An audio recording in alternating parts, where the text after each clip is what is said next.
Okortes akadēmijas titulētākā studente Evija pēdējā koncertā saņēma stingzinoši augstu dušu. Žūrija viņu ierindoja pēdējā vietā blakus šīs nedēļas lielajam neveiksminiekam Ivaram. 7 Guntars Račs. Evita?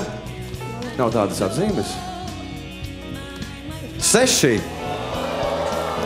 Jānis? 7. 7. Un Reizija? 7. 7. Nešaubos nemirkli, ka publikai ļoti patika un ka skatītājiem arī patika. Man pašam tā nepārāk. Es nesapratu īsti, par ko tu dziedi. Respektīvi, kas ir tas powers, kas ir tas spēks, ko tu sūti to vēstījumu, kas ir tas, ja? Jo redzot līdzi, redzot to, ka tu domā līdzi, kā tu dziedi, tu kļūsti par izpildītāju, nevis par dziesmu, ja? Jo tā, principā, viss bija labi, bet pietrūk tas bet. Nebija tāda stabila, pārliecinoša dziedājuma, kā tu citreiz dari. Es īsti nesapratu, ko tu mīli, vai kam tu dzenies pakaļ. Es īsti nesapratu stāstu.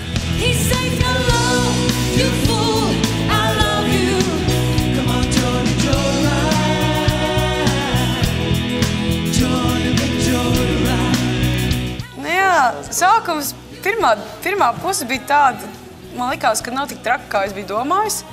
Bet otrā daļa bija vienkārši briesmīgi. Ak, šausmas, cik šķīvi! Cik šķīvi! Svētdienas mēģinājumā beigās man diezgan labi sanāca. Man šoreiz mazliet pievīla laika trūkums, jo es domāju, ka man pašai tā ideja patika, tas, ko es gribēju panākt.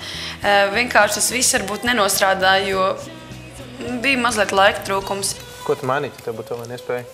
Es nodziedātu taisni. Ņemtu dejotājus? Ko te? Ņemtu dejotājus tik daudz? Es ņemtu vienkārši, vai tādos pašos apstākļos kā tagad. Tu liktu aizmugurēt tur tās dejotājus?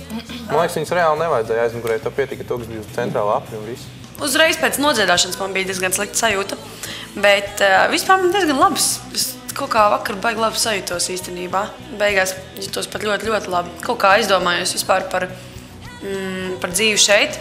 Es sapratu, ka īstenībā ir baigi forši, jo es neatceros, kad es pēdējā reizi esmu jutusies tik